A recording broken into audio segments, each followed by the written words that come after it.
La vie politique israélienne est souvent caricaturale et chaque jour apporte son lot de situations saugrenues.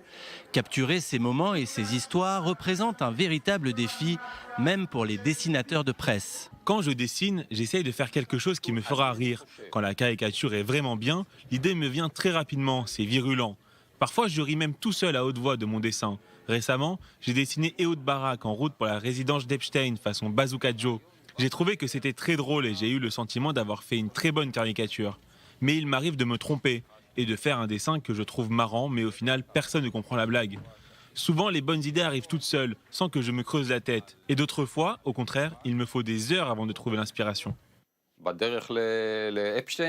Mais une chose ne change pas. Le but est de critiquer les hommes et les femmes au pouvoir. Et il se trouve qu'en Israël, cela fait 40 ans que la droite gouverne le pays.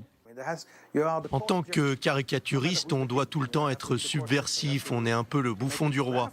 Et peu importe qui est le roi, c'est le rôle qu'on doit jouer. On doit faire rire les lecteurs tout en les faisant réfléchir. J'ai hâte de faire des caricatures d'un gouvernement de gauche, mais le jour où ça arrivera, je peux vous assurer que mes lecteurs vont bien rire. Les hommes politiques de gauche m'amusent beaucoup.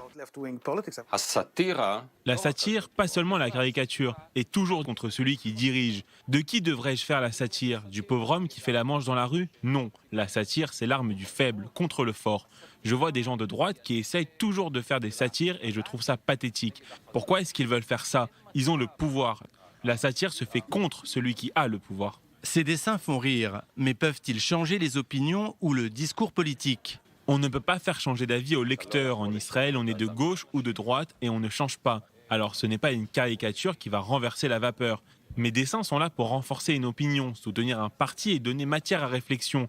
Mais je ne peux pas changer la manière dont les gens pensent. Il y a une grande différence entre ce qu'on fait de nos jours et ce qui se faisait il y a 10 ans. Parce qu'aujourd'hui, tous nos dessins sont publiés sur Internet. Et une fois que c'est en ligne, vous pouvez voir toutes les réactions que ça suscite. Combien de fois la caricature est aimée et partagée sur les réseaux sociaux.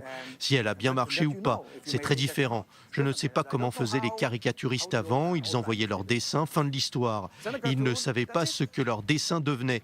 Le lendemain, les gens pouvaient très bien utiliser le papier journal pour emballer du poisson.